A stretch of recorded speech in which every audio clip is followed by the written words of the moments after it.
up, everybody? Welcome back to another episode of Real Estate Served on the Rocks.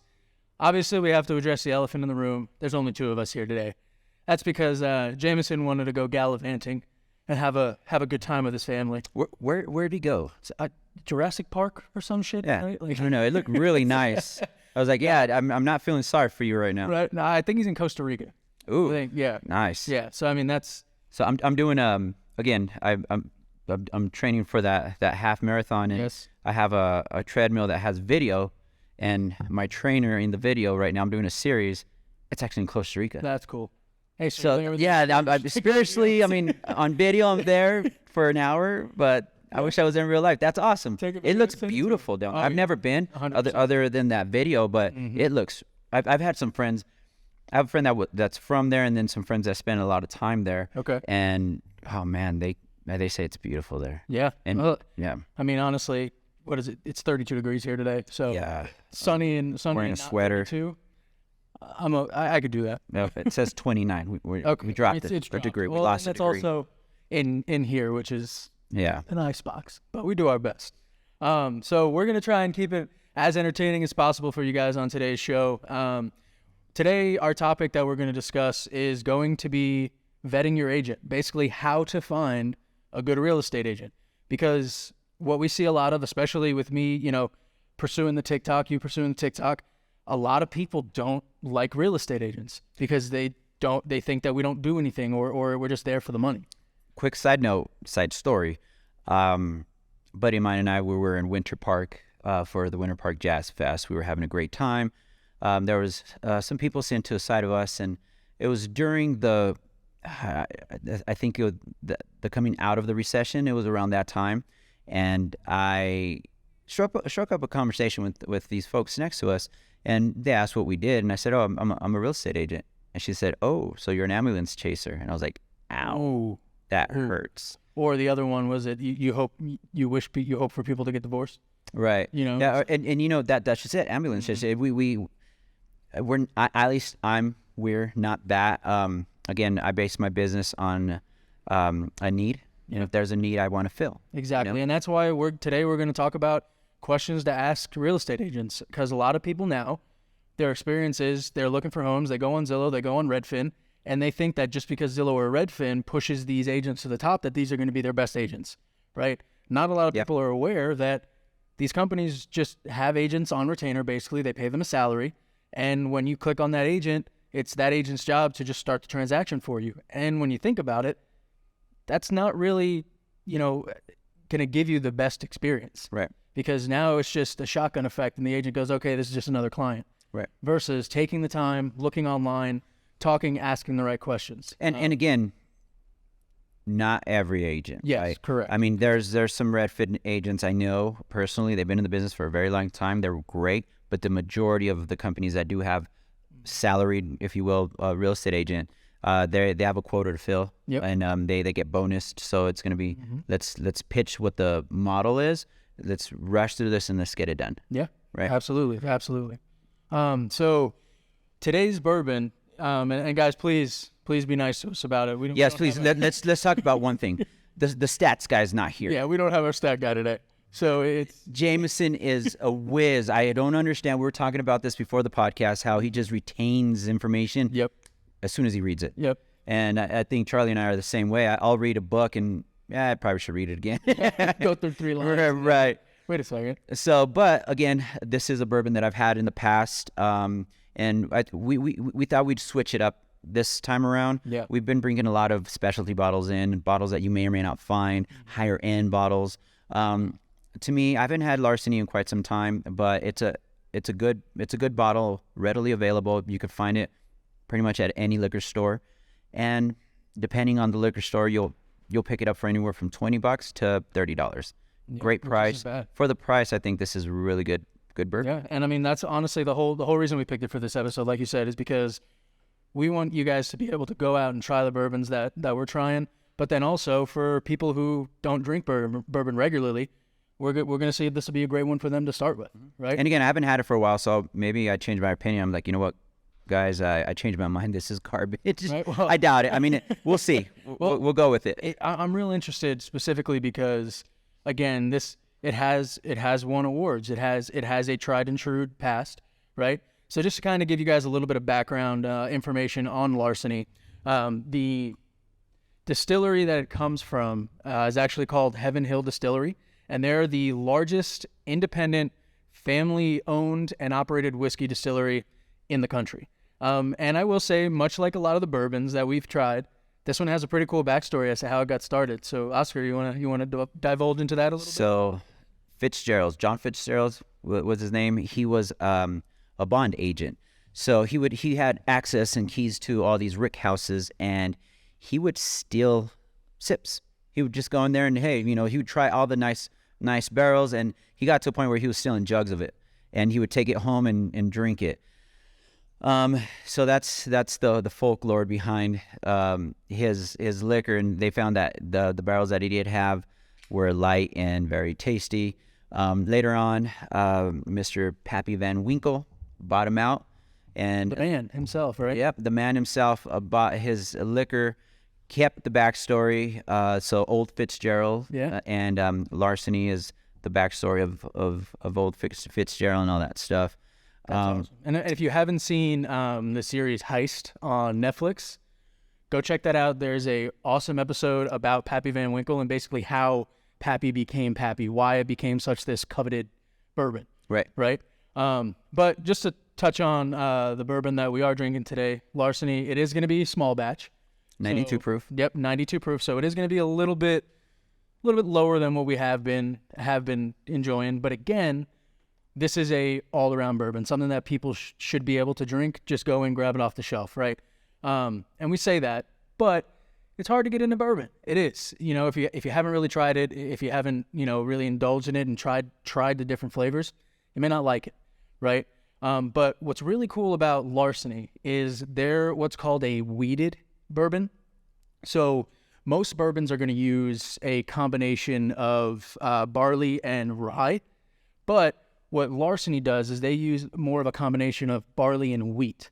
And the reason that they do that is because it actually takes a little bit more bite out of the bourbon. The wheat is going to be a little bit softer of a flavor and softer of a kick, so it's not that punch right when you take the first sip. And what's really cool about that is, you can claim the most wheated, whatever, but most bourbons that we see actually have 70% corn, 16% wheat, and 14% malted barley. Where Larceny, they're going to have 68% corn, 20% wheat, and 12% malted barley. And percentage-wise, I believe I read it has 25% more wheat than wheated bourbons. Yes, exactly. And so that's going to add to that smoothness a little bit better and a little bit more. Another interesting fact, and I didn't actually know this, but it's pretty common, is in Kentucky, they have Kentucky limestone water. And that is actually what they ferment all those grains in. And the reason that they do that is actually because the limestone water pulls out more iron from the bourbon or from the wheat and the barley and all the grain. And what they found is having more iron in bourbon actually gives it more of a tingy taste, like more of that metallic taste, obviously because it's iron, but it doesn't mix well with all the other flavor profiles. Correct. And again, we go back to beginner stuff. Mm-hmm. I don't know if we're going to wait till Jameson comes back for our backstory of how we got into bourbon, but now it's hard. He chose to go to Christian. You could give it to him. It's hard to really get into bourbons. There's people like, man, it's fire. It tastes. I don't taste anything. In all reality, guys, I got seriously into bourbon about 8 years ago, 7-8 years ago. And the last maybe 3 to 4 years, I'm actually able to taste anything. And it's not like, oh, this tastes great, bananas. No, there's hints and aromas. That's how I kind of explain it. And it takes a while, and you do enjoy it. People look up the think, flavor wheels. There's flavor wheels, and it starts with the grain. What is the main flavor you taste? And then it branches out to what some of the options are. If it's earthy, leather, tobacco, which way does it go? So it kind of goes out, and you're like, okay, now I understand this bourbon. So that's a good tool to have. And you tend to really like bourbon. There's people like, oh, they're just pretending to like bourbon. No, you get to enjoy it, even the burn. You really do. It's the same It's like thing as everything. That's why the term acquired taste is a thing. Is because if you want to like it, you will get through that burn. You will get through that punch. And some other cool facts about this bourbon here with Larceny that I thought was pretty cool is they store their barrels in open air rick houses, right? So what that does is as they're distilling, and most of the time they distill their barrels between 6 to 12 years. So, and I'll say why that's important here in a second. But what that means with open air storage is that as the seasons pass, the barrels are being affected by those drastic changes in temperatures and humidities. So what that actually does is it opens up the barrel, the wood, the oak, whatever, the wood that they're using is, and it allows more of that flavor to seep into the bourbon. So what's cool about how they pick the distillers, how they pick the bourbon to use for this, is they actually have 6 different rick houses, all with these open airs, all being aged 6 to 12 years. So what they do is they go around and they select 55 different tastes from 6 different sites, right? So 55 rick houses from 6 different sites. And then they blend all of them together. So basically what that means is you have some of their bourbon that's sitting in high humidity, some that's in low humidity, some that gets rain more, some that doesn't get as much rain. So you have a lot of differences to kind of play with. So I'm really excited to see what they did with that, because looking at the flavor profile online, it says that it's like a smooth back end, supposed to be vanilla, caramel, toffee, maybe. So I'm excited to see where this flavor goes. Yeah, and again, the price, don't let the price fool you. It's a decent bourbon. Well, and that's a great note too, is a lot of the time people will go, oh, this wasn't $50+, it must be a crappy bourbon. Right. No, man, it's just when you know what you're doing, you can make a good bourbon. It's like wine. Price. There's some great wines that are anywhere from $6 to $10. I got a buddy that was in the Army. He spent, I think it was three or 4 years in Italy, and he straight up told me, he's like, man, I've had bottles of wine that are $11 that destroy anything that's 60, 100 plus. Right. It's don't go by money, people. Try it for yourselves. Zerali's sommelier said, what's a good bottle of wine? It's what's good for your palate. It's what your palate says it's good. Mm-hmm. And again, just like we talk about real estate, whatever's good for you is what's good for you, right? Don't try and for the goose is good for the gander. Oh, I like it. All right. I like it. Let's try this bourbon. Yeah, let's go ahead. Cheers. Cheers.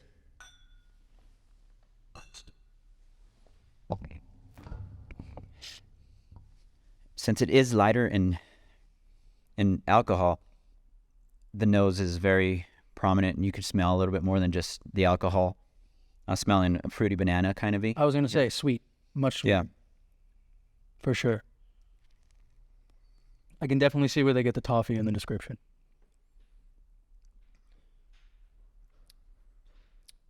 Yeah. It coats well. I mean, obviously, the fire we've been drinking, this is a lot lighter. Yes. And it's funny how significant that difference is in that burn, in that punch. And again, $20, don't let that fool you, because it drinks well so far. It's not like we went and grabbed some bottom shelf garbage that it's going to burn, and that's all you taste. And then, you could taste that alcohol-y, I'm going to have a hangover here in 2 minutes. Yeah, none of that. I mean, it's a decent bourbon for the price. Yeah. And in all honesty, to its credit as a starter bourbon, the sweetness that this has, I feel like would be a phenomenal way for people to step into it, because naturally we're tailored towards those sweeter flavors.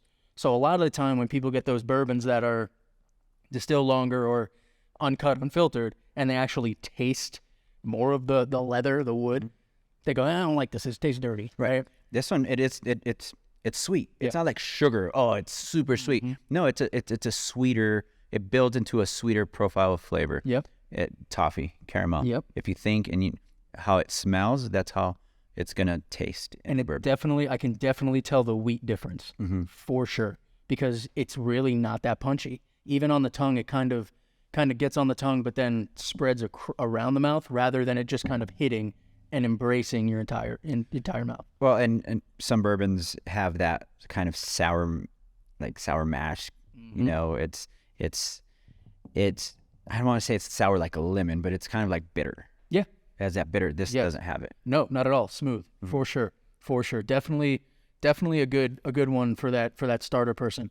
But again, that's just first, let's get into the conversation, sit All right. through, and we'll see. We'll see talk how it about the goes. bourbon later. Yeah. Cool story though. I mean, I knew it had something to do with hence the name Larceny. Yeah. But I didn't know it was Fitzgerald, to tell you the truth. I will say. And again, Heaven Hill bought him in 99. Yeah. Mm-hmm.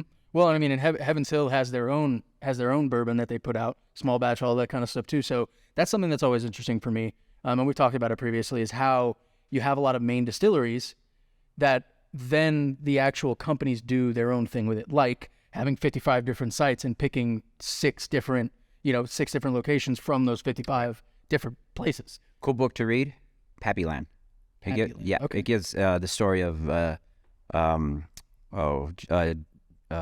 Julian. Okay.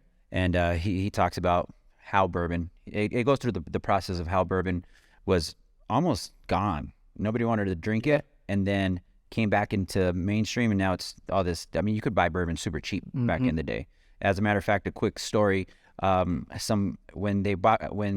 Pappy got bought out the second time, I believe, they shipped out a bunch of Pappy Van Winkle out to Canada to be blended with Crown Royal.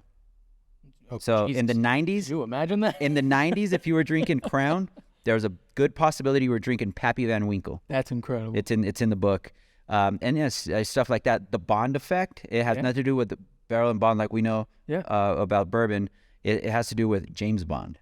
In the 70s, nobody wanted to drink bourbon because James Bond was on the scene and he was drinking vodka. Yeah. Oh. And it was clear spirits back then. Well, interesting fact around that, the James Bond thing. Do you know why he drank it shaken and not stirred? Why?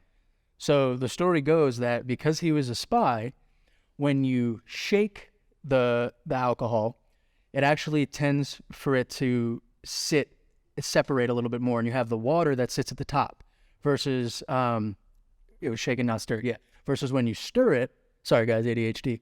When you stir it, it actually mixes. So the whole point of that was he would have his shaken because the water sat on top, and as his cohort was getting drunk, he was sipping more on water. Really? So it didn't affect him as much. There you have it. Right? When I read that, I was like, that makes sense.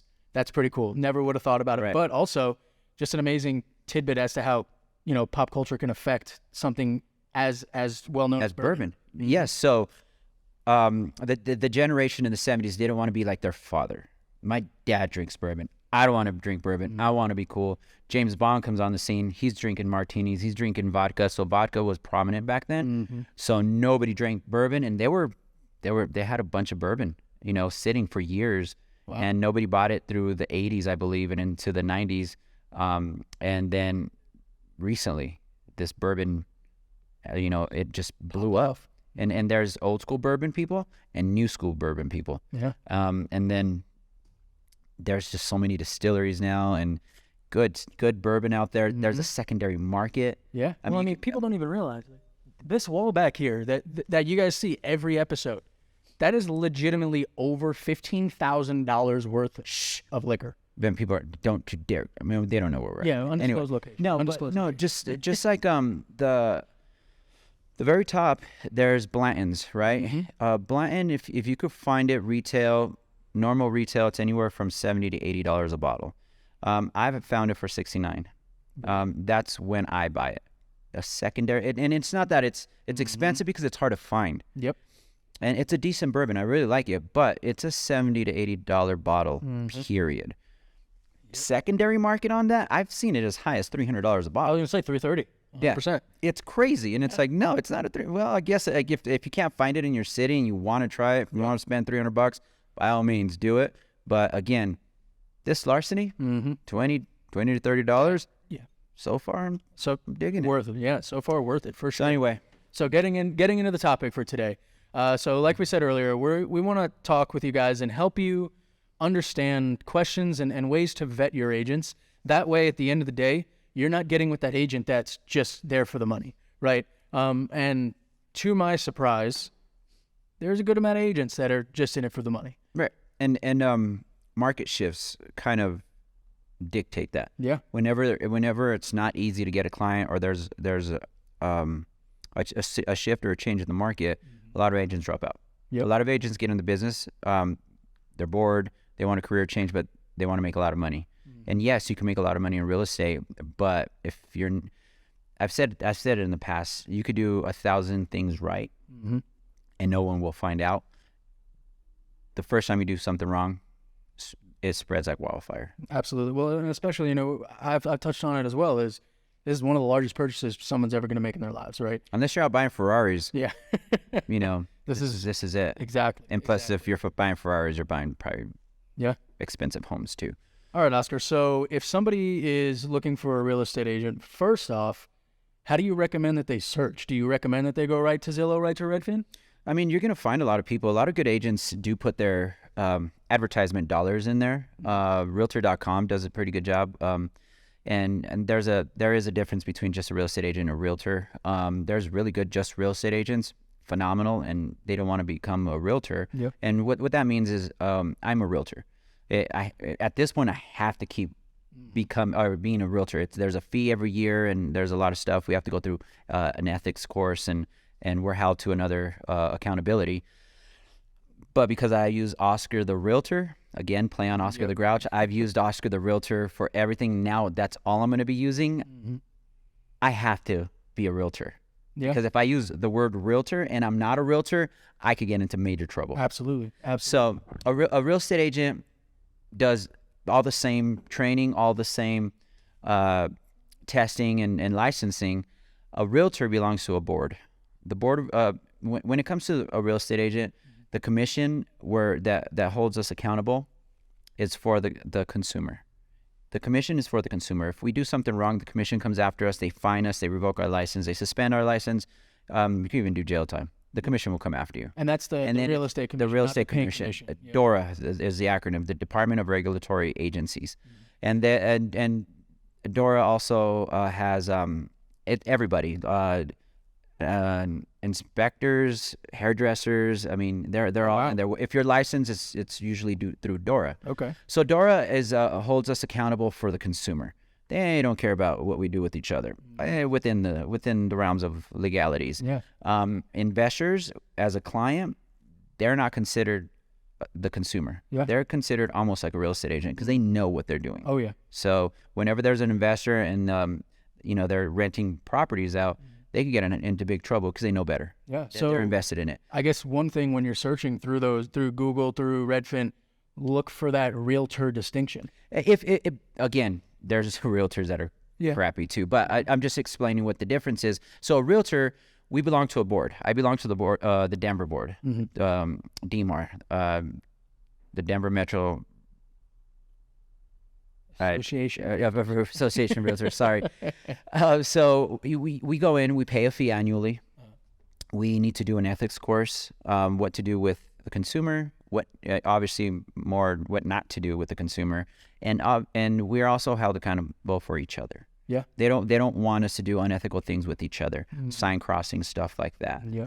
So if I have a problem with another agent, I could file a grievance. We come in, there's a panel, and hey, this guy did this. Yep. So they govern more accountability. Right. More accountability. They govern us and the consumer. So if I do something wrong with the consumer, I'm gonna get beat up by the commission and the board of realtors. Yep.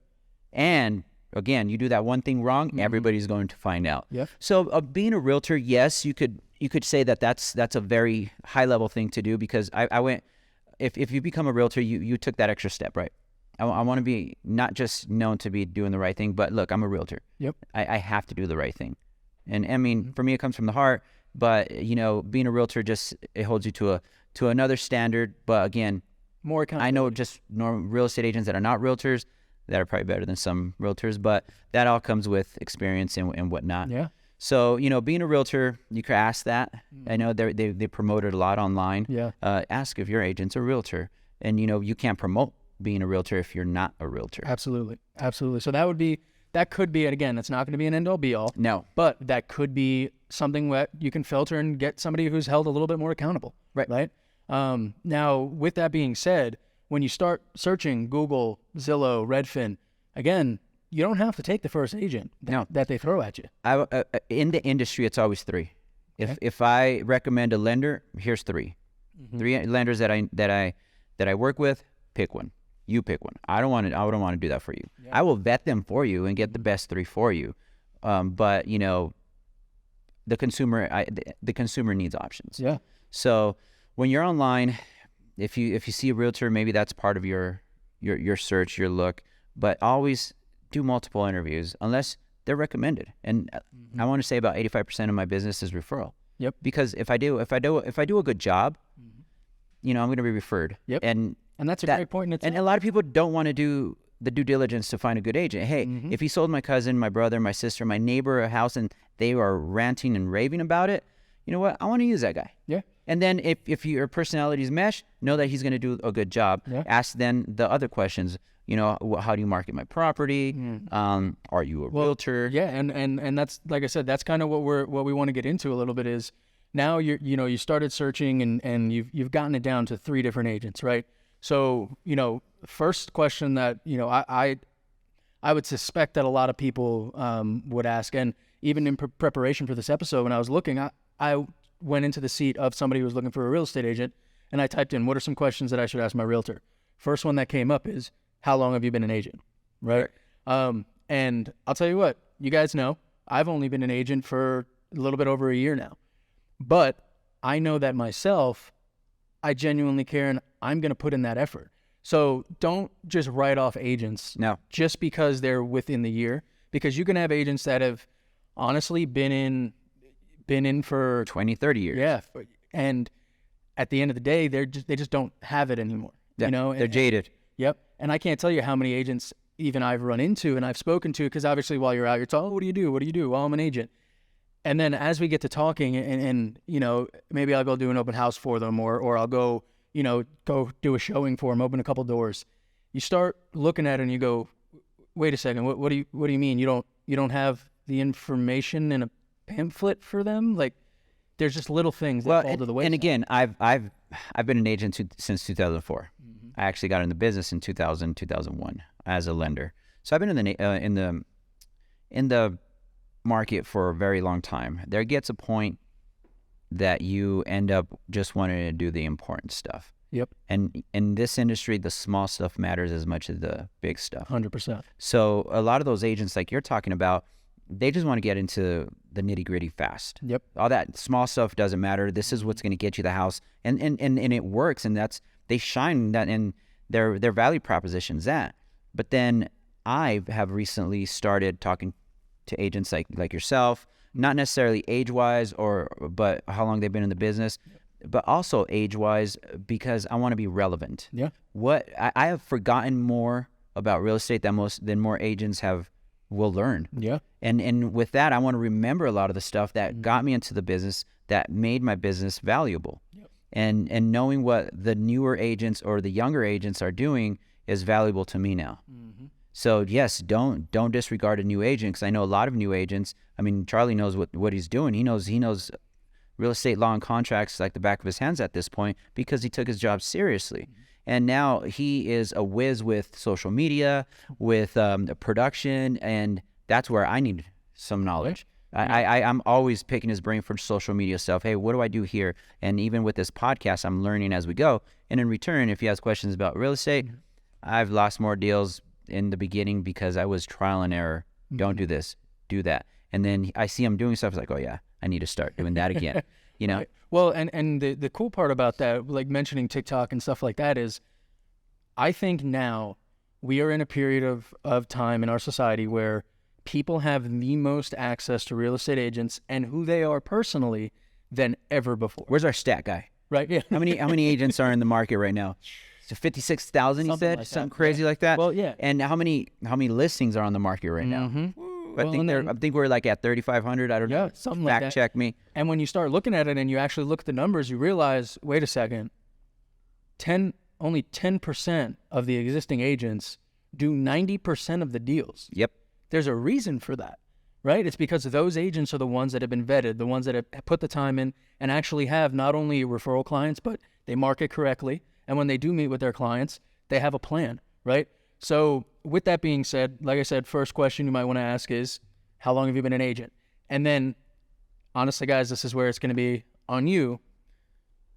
Listen to them. Get a feel for them. What if they say 1 year? What if they say, I've been an agent for 1 year?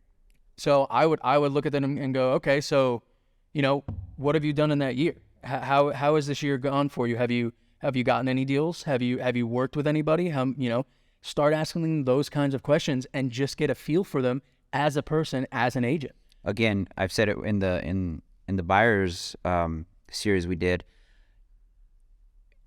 Personality. Exactly. If your personality meshes, okay, from there, then go with knowledge. Because at the end of the day, if you hate your agent, but he's a good agent, you're going to hate the transaction. Exactly. You're just not going to be happy. And again, with Charlie here, great guy, likable guy. I'm just saying, he's a likable. He has one check mark already there. He's a likable guy. His foot's in the door. Then he loves doing research. So check 2. And 3, he has association with me and other realtors. So we could easily say combined, we have 20 plus years of real estate. Yep. If he has a question, if he's honest with his client, he says, look, I've been doing it for 4 years. I have X amount of closings under my belt. I know what I'm doing, but if for some reason something does go south, I do have some partners that we collaborate together that have been in the business over 20 years. Yep. And then he can present his stuff. So that's very important, because there are some agents that are newer that screw things up. And then they say, well, let me ask my managing broker. As soon as I get that going, I'm like, oh my God, this is going to be a nightmare transaction. And they overthink it or they overdo things. When I go into a transaction, we have the same end goal. Yep. If you're on the listing side, I have a buyer, you have a seller that wants to get to the closing table. Yep. Let's not let ego or anything else muck this up. We're going to do our fiduciary responsibility for our client. Yep. But let's collaborate on this. Absolutely. But again, new agents, hero, bulldog. Older agents from the old school, same thing. They want to bulldog your way through. Yep. It's a little bit of a finesse. Yeah, and that'll make for a great transaction. And that's ultimately the biggest part, is get to know your agent personally. I mean, don't get me wrong. If the other agent's playing hardball, I'll take him to the deep end and drown him. That's just my personality. But that's the thing, is I'm going to do what I have to do for my client. Yeah, absolutely, 100%. And again, I went through the whole bully era in all kinds of different markets, so I will definitely get in and gritty with you, and you are not going to win. That's just, I'm a bulldog when it comes to that. And then I go back to my client, and they don't need to know that. Yep. Hey, everything is good. I got it handled. Exactly. So again, a full service agent, also an agent that's knowledgeable, an agent that has a sphere within the business, right? They have some financial options. Here's a couple of lenders. When it comes to appraisers, obviously we have no say in that anymore. Yep. Inspectors, here's some of the vendors that I use. Yep. And then if your house needs help, I have contractors. There you go. One of the last listings that I had, I go in and I said, look, how big do you want your buyer pool to be? Well, right now, FHA is out of the question, VA is out of the question, cash and conventional. Yep. Well, you want a bigger buyer pool, let me get my guys in here. We'll get estimates. If it works for you, they'll wait to get paid at the table. Yep. They're going to do the work for you, but you just added thousands of people for your buyer pool, if not millions. Yeah. And your house went from X price amount to a higher. Yep. So it has to make sense. Absolutely. So your agent's going to know that. Know the market, know where to spend your money. Your agent should know that. Should know that. And the reason I break it down like that is, again, expectations, right? That comes with vetting your agent, asking the questions, getting to know their personality. So now, if you're doing most of the question asking, red flag. Yes. As an agent, I go in and I am just asking questions. How old's the roof? How is this? So I get a better knowledge of the home. Yep. And then I shut up and let them go. And then I take notes. All right. So now we went on Google, we went on Zillow, we went on Redfin. We found our 3 agents that we wanted to vet. We talked to them, and I kind of like the personality of 2 of them. So I think the next question that somebody should ask is, hey, how are you going to sell my home? And now this is, again, if you're a seller, you have the right to ask that question. What are you going to do to position my home to be in the best selling position? And that could be marketing, that could be who do you use as inspector, whatever it is. But I feel like that is What's your game plan? Exactly. What's your game plan here? I mean, I have presentations, but again, 85% of my business is referral business. Yep. So they know I'm capable, I'm able, and they've actually were involved when I was selling their neighbors or brothers or sisters, whatever house. So it's a little different for me. If it's a brand new client, found me on Realtor.com, it's a lead. I'm gonna go in there. I'm gonna show them a presentation. I use professional photos. Never ever. I have a cool phone that has great cameras. You'll never find me using my phone taking pictures. I hire a company that comes out, they have professional photographers with $1,000 lenses that I will never spend on, wide shots. I just started looking at it. It gets expensive. And when they're not doing real estate photography, I ask them, and they're like, I do weddings, I do family portraits. So they're professional photographers. They know, they have the eye of the consumer as well. But I go in there and I give them my real estate as well. I said, look, I want to showcase the kitchen. There's a fire pit in the back. Make sure we take a couple angles of that. So I know what I want to showcase when it comes to the description. But then they bring their creative, artistic eye, and they get the shots and the angles that I would never think of. Yeah, well, and that's a great, perfect point right there with the whole marketing thing is, if you have an agent and you ask him that question, or him or her that question, excuse me, and they say, oh, well, we'll do a couple open houses. I'll put some signs out for you. We'll put it on, we'll put it on Zillow, whatever it is. No. Don't. No. What you want to hear from them is, hey, I want to know what parts of your house that you like, what parts that aren't really up to speed. Give me everything, because it is my job to put your house in the best light to sell, right? If he's asking you questions, he's getting prepped to market and sell your home. I need a game plan. How old's your water heater? Yep. How old's your furnace? How old's your roof? I'm asking all of that not because I want you to spend money, because I want to know what kind of loans are available for your home. Yep, exactly. And if he's just talking about, well, I'm going to just throw out some flyers and put it on the market, that was 3 years ago, 4 or 5 years ago. You can't do that. Yeah. In this market, you need to get to work. You need to know how you're going to market this property. Yep. Professional photographer, I tell him, look, give me some information on your house. Then I start gathering stuff, and then I start with, this is probably the things that you want to fix. If not, you're going to be priced lower. And then from there, we'll segue into, what do you like about your house? So I can start building the description about your house. Yep. This is how I'm going to market your property. Flyers, guys, you could go to Kinko's, pay a couple $100 and get some pretty nice flyers that people are going to pick up and throw away. Yep. Allocate my money, professional photographer. And I'm going to boost it on this. I'm part of Realtor.com, so it's going to be boosted there. I have this other program that picks the listing up and then boosts it itself too. And I have 3 or 4 different real estate programs that allow me the facility to do my job better. And then, we have the virtual tour, we have the 3D Matterport, we have aerial shots. So there's a big marketing budget that I do for every home. Sometimes it's a lot more than others. Yep. But it's not all about, I'm just going to throw out some flyers and put a sign in front of your house. Also, I'm a good realtor. I want to be a good realtor. That's it. Yep. I don't want to be a professional photographer. I don't want any of that. I have a company that does my photography, professional photography, HD, Yep. and they'll set up a YouTube channel, everything. Wow. I have a company that drops my signs off. I want my signs to be visible. I want to represent your house well. It's a yard arm with the swinging sign, and then they drop it off and pick it up for me. Yep. I have a company that boasts it on a lot of the websites. And I mean, that's just a great example. And again, because the only reason that we were weary of doing this topic is because of just the negative sentiment around agents, right? And I know some people will listen and go, oh, well, Oscar, you're just listing off what you do. But guys, step back and listen. He just listed 6 to 8 different things that he does for one property. All right. And it's not, and I'm not saying it's just Oscar, but this is a perfect example of an agent that, as you're talking to them, if you see that light in their eyes, if they get excited, if they start talking about it, like, I have these professionals do this, those are key signs to show you. It's not me being flashy. I don't want to do it. I can, but I'm not going to lug around a bunch of yard arms and then I'm going to show up to your house in a pickup truck because that's what I drive. And if that's what you do, that's fine. I'm not knocking on that. But I want to focus on what I am good at. Exactly. And that's negotiations, contracts, and understanding you. I want to understand what your needs are so I could do my job better.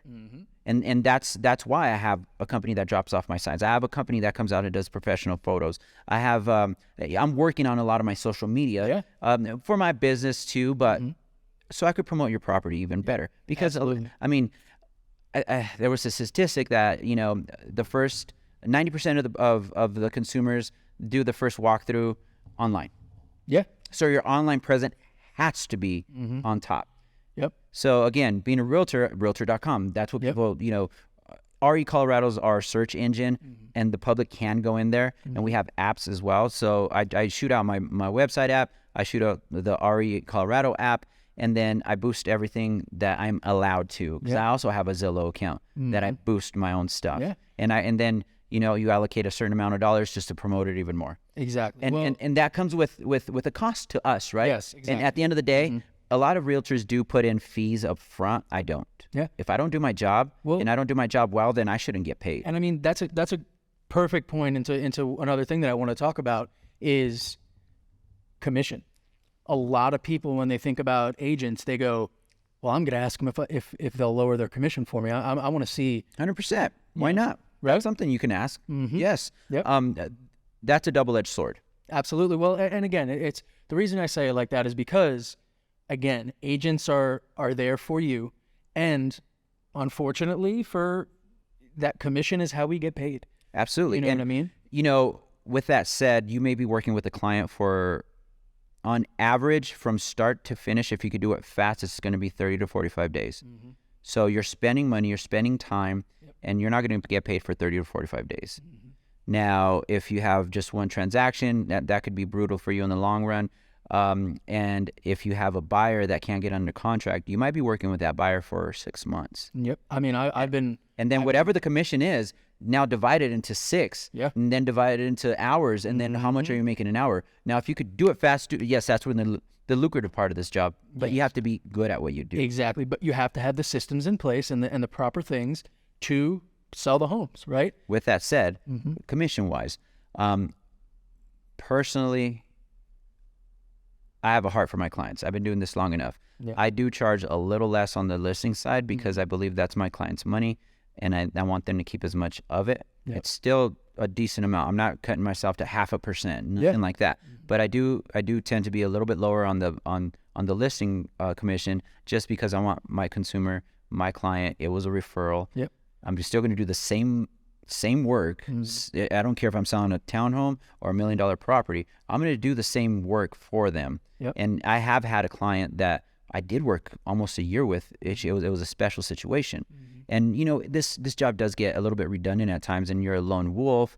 And, you know, sometimes your glass tends to be a little empty at the end of the day. And here's some inside, I don't want to say inside information because it is public knowledge, but a lot of people don't know how commission works with real estate agents, right? So a lot of people think that they're going to go in and the agent's going to take 5% of your home sale. They're going to take your money. And no. So most of the time, what you're going to see is commission is going to be between 5% and 6%. And that 5 to 6% is split between the buyer's agent and the seller's agent, right? Correct. And what Oscar was talking about earlier is one thing that you have as a listing agent is you have the ability to forfeit some of that commission. The listing agent dictates what the buyer's agent's going to get paid and the firm. And again, we have costs, right? I have my realtor fees. I have the MLS fees. We have insurance fees. We have desk fees. We have admin fees. We have transaction coordinator fees. There's a lot of stuff. I mean, a lot of people think, oh, we're just here to make the money. We're out of here. Okay, let's take in consideration all what you have to pay out, and then your taxes. And then throw on top of that how long you've been working for a client. Again, what I was going with my story prior to this is I worked with this young lady. Awesome person in general. She just was awesome. I was tasked to get her a home. She wasn't qualified for a whole lot. It took us about a year. We finally got her into a home. We went to this crazy cool program, got her exactly what she needed. And in that year, after the commission, I think I made $3,000. So divide $3,000 into a little bit over 12 months. And then the time and effort I put in, I made pennies on the dollar. But you know what's more valuable than that? Seeing her walk into that. Absolutely. At closing, she was so happy. Yep. She said, "Thank you. Now I have a place for my family, my son and my mom to go." And dude, I teared up. Yeah. And I felt that was worth every dollar. Exactly. Every dollar. I didn't care. I felt my glass had filled that day. Yep. Well, and unless, in all reality, unless somebody is, what was his name? What was the movie with Leah DiCaprio and Tom Hanks, where he was a con artist? Wow. Where's Jameson when you right? Yeah, right. Well, but anyway, if somebody is, that's why getting to know your agent, asking them questions, vetting them, asking them all this is so important, because unless somebody has that amount of skill, you're going to be able to tell if they're there to get you to the closing table and then not talk to you again, or if they're going to have emotions and share those feelings with you when you buy that or sell that home. 100%. And right now, again, I've had agents that don't know what they're doing online, and for some reason, they're mucking up the deal, but they're pushing through and they got this client. But the power of the internet. Yeah. A lot of agents that are not that good are the shiny object online. They're great at marketing. Yep. Great at marketing. I always said it, a good real estate agent, industry-wise, not consumer-wise, industry-wise, is someone that has a marketing degree. Yeah. Because that's what you needed to do to survive in real estate. Oh, trust me. I told Jameson before I even started, I was like, the one thing I want to do is have my face on a billboard. Yeah. I don't care about anything else. I just want to pay. I had a buddy that made a billboard and put it on a trailer. Yep. And he would drive that trailer around town and leave it at different grocery stores. Nice. You know who you are. I'm not going to mention your name. And he would leave it at different parking lots and just let it sit there overnight and then pick it up and move it. Yep. That dude was a genius, and he did well for himself. He's still doing well for himself. Yeah. He's in another industry, but he still does real estate, and he does well for himself. But he's also a good agent. He had a very I can't stay still mentality. Yeah. And he just got into everything, but he's actually a really good agent. He complimented me one day, and he was like, "You know what? You're a better agent than I am, but I market better than you." And it stung and it sucked because my marketing skills aren't that great. I'm a very emotional, people-oriented person. And I want to care for my clients. I want to do the best for my clients. Some marketing to a fault. Some marketing can feel fake. Yeah, and I hate that. I don't want to be fake. Exactly. But in this industry now with the internet and TikTok and Instagram, you kind of have to be. And I'm just like, that's just not me. But I'm kicking and screaming, but heading towards that way. But at the same time, I'm doing an injustice because I'm not out there helping these people. These agents that are shiny and know what they're doing, but their real estate skills and techniques are garbage. They're helping these people, and they're not getting the best deals. They're not getting the proper attention. They're not getting what they deserve, and quite possibly going to get themselves put in jail. And again, I'm not, honestly, like I do not think that I am the best real estate agent there is. I don't. At the end of the day, there's many people that are better than me, but I can't tell you how many people I've spoken to, and they have said, "Oh yeah, they were great. They talked to us every day, and then closing came and we haven't heard from them again." Or, "Yeah, you know, we asked them a couple questions and they didn't really give us any information on when to do open houses, what we have to do." And I'm just sitting here and I'm festering and I'm going, "What are you talking about? These people got the opportunity." I am guilty at one of those. Yeah. That I've been working on readily almost every day is follow-up. Yes. Just because I want to be vested in my next client. Yep. And then I want to be vested in and I forget to, hey, I'm still a realtor over here. And that's bad for my business. Not so much the consumer, because it's not their fault, but because they call me. Yep. And I'm still I still answer the phone. I still remember who they are. I still remember the house, and they're calling me for an insurance question or something. I want to be that guy, and I am that guy. And that was something that blew me away with JC, is when I first started, I got on the team and really got into it. He sent out an email like, "Hey, everybody, go ahead and send me your pie lists." And I was like, "The hell are you talking about, a pie list?" Why do you think I came down here? Right? Every single year, this man would go and buy pies for his clients, not just the ones that he did this year, but the ones that he had in his spreadsheet. And guys, people like me, and it's genius. And again, that's how I ended up with the 5280 home team, the Metro 5280 home team. Is JC had the puzzle piece that I struggled with. And how much is a pie? A pie, $5 to $7. And to me, it's like, my clients could afford a pie. I'm not going to buy them a pie. That might be an insult. Some of my clients, they're going to hit me with that pie. But it's not about the pie. No. It's about the, hey, you know what? I still remember you. Yep. I still care about you. And here's a pie. But I just wanted to say hi. And that is... And I do that different, though. I make phone calls. I'm from the old school. Yeah. I pick up the phone. Hey, how are you doing? I try to interact on social media with them. I'll call them out of the blue. It's something that I am great at what I do. I am horrible at marketing, and I've hired marketing people, and I know that sounds bad to say, but I am working on being better at that. Even after 20 years in the market, I am still working on being better. Well, and again, that's a phenomenal point in itself. Is once you become comfortable is the moment you start losing, right? Comfort kills. Exactly. So, and guys, hopefully throughout this episode, we've kind of done a good job of at least giving you some kind of a structure as to what you could, questions that you could ask and just get a better understanding. So I think prospect buyers. Yes. That's one that that sellers probably won't ask. And what does that mean? Do prospect buyers? Well, if I have a listing, right now it's time to get to work. Yep. 2-3 years ago, right? The shift happened last year, but 2-3 years ago, put it on the market, it's going to sell. Yes. 24 to 48 hours, you're going to be under contract with the highest bid. Now, things have slowed down. You got to start doing other stuff. Yep. What is do prospect buyers? Well, I have a listing. I'm going to shoot it out to, I have a few mastermind groups. Hey guys, do you have any buyers for my listing within the industry? I have a lot of those. And then I will start promoting your property for buyers. Yep. And my last few transactions, I've done both sides. Why? Because I prospect for buyers. Yep. Another agent's not going to bring me a buyer. Well, I'm going to go find a buyer for you. Yep. And then I have to become a transaction broker, and that's a fine line to walk. If you are not comfortable with that, don't do it. It could get you transaction broker basically means that you can represent the seller and the buyer in the same transaction, but you don't have a fiduciary obligation to either party. This is how I explain it. Yeah, go for it. When you have agency on either side, you're like a coach.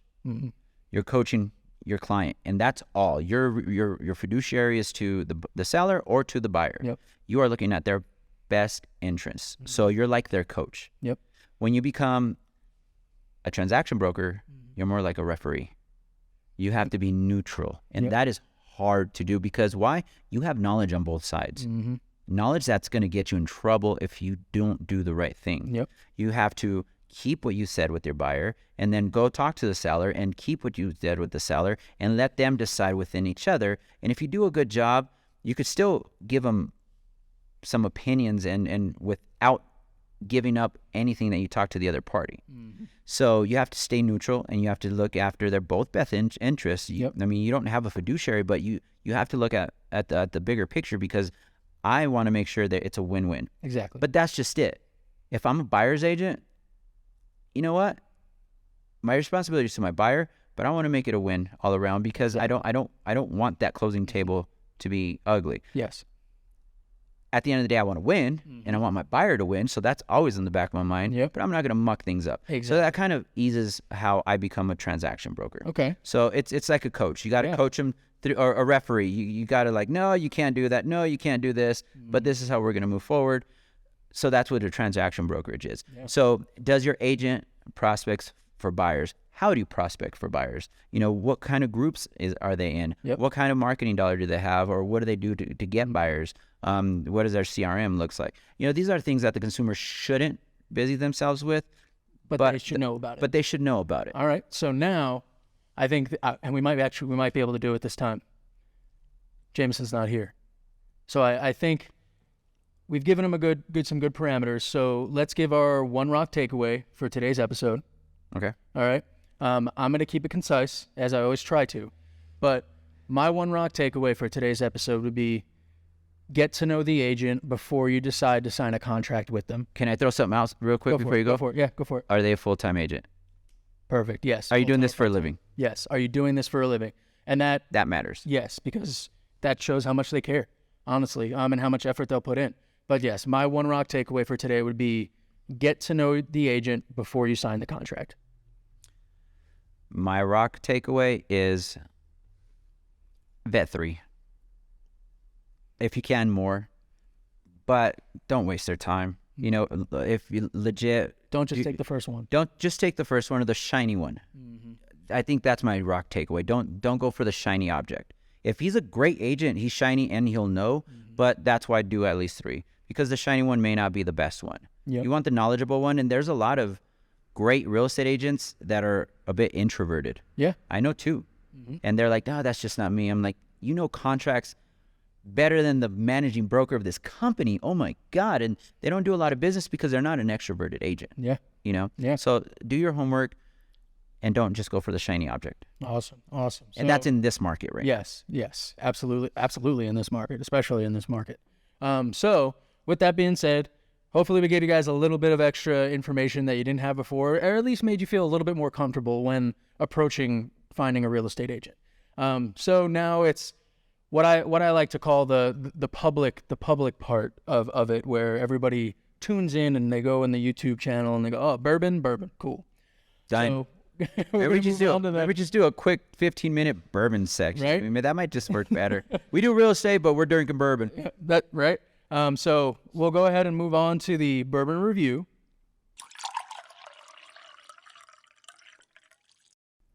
And I honestly, I'm excited to do this one. I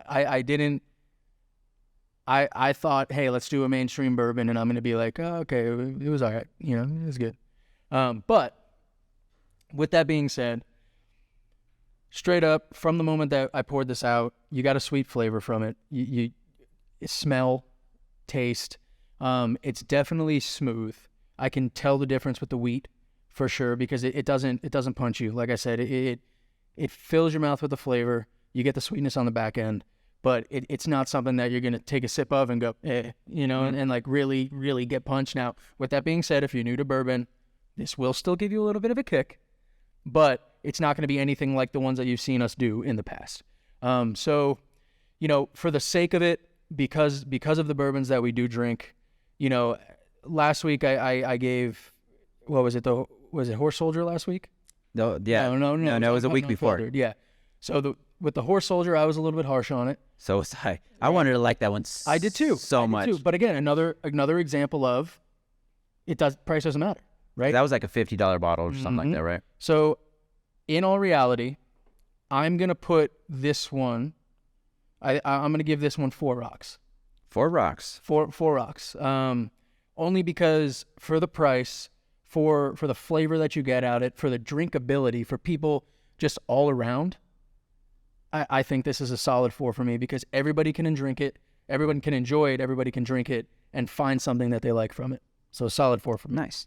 And I was kind of excited because I said, you know what, we should, you said we should bring something in that's readily available, something not high end and expensive. I said, I think I might have the one, and that's cool. Yeah, that's cool that you like it. Personally, my go-to that I always have at home is also pretty easy to find and reasonably priced, and that's Elijah Craig. Yep. Elijah Craig small batches. I love that stuff. Larceny's there with it. I mean, like you said, from the moment you open it, the notes, the nose is great. The notes are there. It's not bam in your face, high alcohol. This is a technical bourbon. No, open it up, drink it. You know what? And at the end of the day, bourbon, you do what you want with it. Yeah. It holds itself well. If you want to mix it, mix it. I don't like mixing my bourbon. I think this would go really well with an old fashioned. Oh, absolutely. I'd make an old fashioned absolutely out of this one. I mean, the sweetness would heighten the flavor. I definitely would not put this in Coke. That's what Jack Daniels is for. But you know, me, I'm putting in the total package of this bourbon. Mm-hmm. It is a good tasting bourbon. It's solid in the proofing. 92 is pretty much the standard, unless you're going with the high-end stuff. That's 100 plus, and cost effective and readily available. I think those are all major factors with this bourbon that makes it a little bit step higher than what Charlie goes, for me at least. I like the high-end stuff. I like what I like, but if I'm traveling, I'm at the hotel and I was like, you know what? I want some bourbon to sip here. That's a great point. I'm going to pick up some Larceny and I'm just going to drink it, you know, have some sips and enjoy myself while we're doing conference or Yeah. Who am I kidding? Well, we're gambling in Vegas. I don't care. All right. I'm not going to go buy an expensive barrel. So if we could do halves, I would do a half. I would give it a solid 3 or a 2.5, just because Okay. price for the bang for your buck. I think this bourbon is great bourbon for $20 to $30. I dare you to find something better than this for the price. There is a few. I know a rye that's up there in Riddle. I think it's called Riddle House. It's 100 proof, and you could also find that for like $20. Nice. So there's a few of them out there, but this is one of them. Okay. I really enjoy Larceny for what it is. Yeah. Well, guys, thank you so much for joining us for another episode of Real Estate Served on the Rocks. Remember, you can get in contact with us. We have our information, our contact in the description, but you can email us at resotr@themilehighperspective.com. And we also have a Google Voice phone number that you can contact us at, and I'll go ahead and throw it up on the screen for you right now. But again, guys, thank you so much for coming and being with us on this episode. I'm excited I'm kind of impressed that you remembered the acronym. Yes. I was like, wow, I haven't yet. I had one that I could give, but So everybody, thank you. It's been an awesome episode. We'll see you again next week. Subscribe, like, and drink responsibly. Drink responsibly. Yes. Catch everybody later.